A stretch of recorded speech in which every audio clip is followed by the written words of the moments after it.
Seringkali ketika tokomu turun, bukan berarti solusinya hanya push iklan. Siapa yang mau berjuang, siapa yang mau update, dia akan mendapatkan momentum yang paling besar. Halo teman-teman semua, selamat datang kembali di channel Sugeng Wibowo, channel yang akan memberikan inspirasi baru untuk jualan online-mu.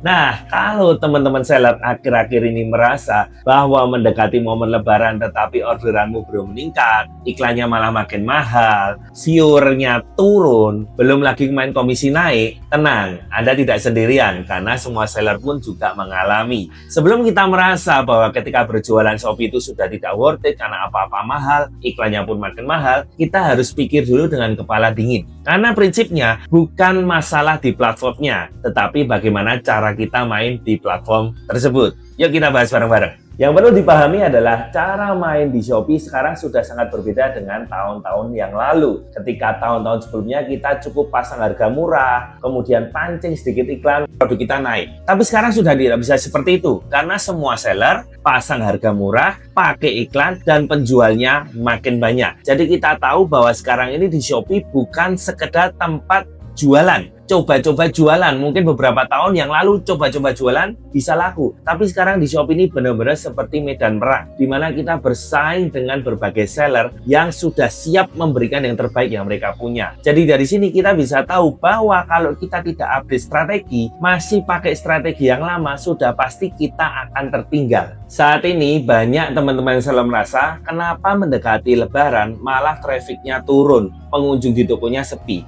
Ketika kita berbicara traffic turun, paling tidak teman-teman harus lihat dari 3 faktor. Yang pertama, traffic turun karena produk kita tidak ada alasan untuk diklik. Thumbnailnya biasa saja, judulnya tidak komplit, tidak menarik, sehingga algoritma pun tidak suka dengan produk kita.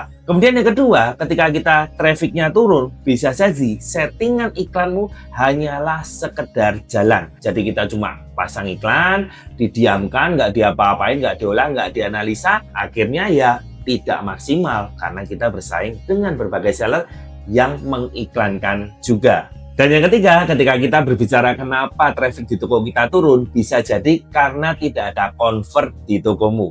Traffic yang diberikan oleh sistem, ketika tidak terjadi konversi, maka sistem akan merasa rugi. Nah, kenapa tidak terjadi konversi? Bisa jadi karena fotomu berantakan, deskripsimu hanya copy-paste, hanya sekedar ada, tidak pernah menunjukkan keunggulan produkmu dan kenapa orang harus beli di tokomu. Kemudian, kita juga tidak pernah mengelola rating dan review. Ketika ada review yang buruk, kita pun tidak berusaha mengerti apa yang terjadi, sehingga makin lama ratingnya makin turun. Nah, dari sini kita bisa tahu bahwa traffic itu hanya membuat konsumen masuk ke toko kita. Tapi dalamnya toko kita seperti apa? Kalau berantakan, tidak menarik, ya orang pasti keluar dan tidak belanja di toko kita. Ini yang sering seller lupakan ketika berjualan di Shopee. Mereka hanya fokus ke satu produk. Memang produk tersebut viral, kemudian mereka fokus ke produk tersebut tanpa mengetahui bahwa momennya sudah mulai menurun atau bahkan sudah mau selesai. Ketika kita berjualan di Shopee, kita harus membangun struktur dari produk kita. Paling tidak harus ada 3 produk dalam toko kita untuk membuat toko kita ini stabil. Yang pertama adalah produk penarik traffic, di mana produk ini memang digunakan untuk memancing konsumen masuk dulu dalam toko kita. Bisa produk viral, bisa produk kebutuhan sehari-hari, bisa produk murah. Kemudian yang kedua, kita juga harus memiliki produk dengan margin yang sehat. Kita ini kan jualan ya teman-teman, bukan sosial. Dengan margin yang sehat, kita bisa gunakan margin tersebut untuk iklan, untuk stok produk yang baru, untuk bisa mengikuti update, sehingga toko kita bisa jauh lebih sehat.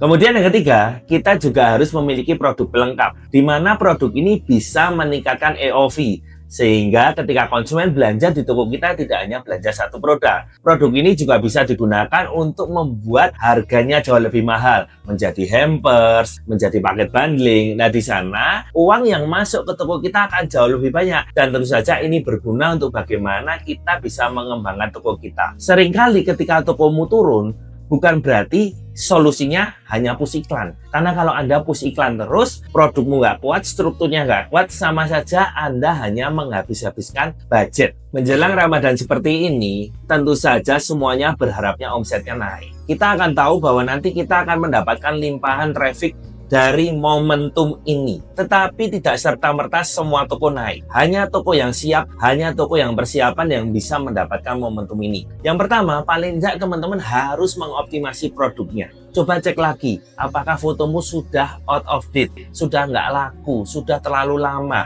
Mungkin Anda bisa percantik, videomu Anda perbarui. Bahkan kalau bisa Anda pun juga sesuaikan video dengan tema-tema Ramadan saat ini. Sehingga produkmu makin menarik untuk diklik. Kalau ada kata kunci di judul yang Anda bisa tambahkan, Anda juga bisa tambahkan. Anda cek optimasi produkmu. Kemudian yang kedua, Anda juga harus cek iklanmu. Ketika Anda berbicara iklan, Anda harus lihat iklan mana yang worth it dan tidak. Kalau hanya ngabisin duit, tidak worth it, dan Anda tidak evaluasi, ya sudah dimatikan dulu aja. Tapi iklan-iklan yang bagus, Anda fokuskan budgetnya ke sana. Paling tidak di sini ada formulanya. 70% untuk iklan hero produk, 20% untuk iklan produk potensial, di mana itu produk potensi yang setiap hari penjualannya nambah. Makanya Anda harus sering cek-cek data produk. Dan yang 10% Anda bisa testing untuk iklan produk baru. Di sana ketika kita menganalisa iklan, kita bisa memberikan budget yang tepat untuk produk yang tepat. Sehingga pengeluaran kita bisa convert, menghasilkan konversi. Tidak hanya sekedar membakar uang. Jadi teman-teman, kalau Anda merasa sekarang kenapa tokomu sepi, nggak maksimal, yuk jangan menyerah. Masih ada waktu, teman-teman bisa cek kembali tokonya, apa yang bisa dioptimalkan. Karena sekarang kalau kita berbicara di market, itu bukan masalah hanya untung-untungan, tapi semuanya itu berdasarkan data, semuanya bisa dioptimize, dan hal kecil yang Anda lakukan, itu pasti ada dampaknya. Perubahan sekecil apapun bisa berdampak baik maupun berdampak buruk. Ketika teman-teman ingin mendapatkan momentum ini, sekali lagi, poin pentingnya adalah produk Anda benar-benar harus siap, karena orang itu beli produk.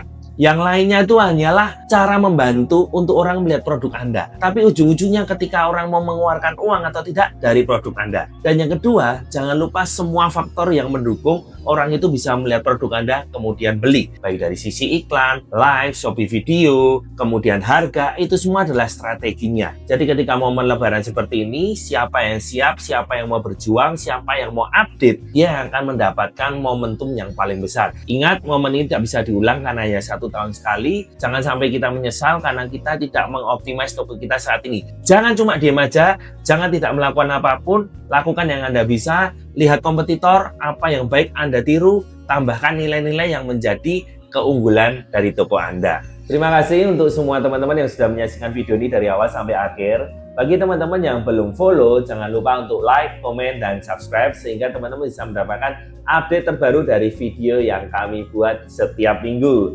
Terima kasih dan sampai jumpa di video selanjutnya.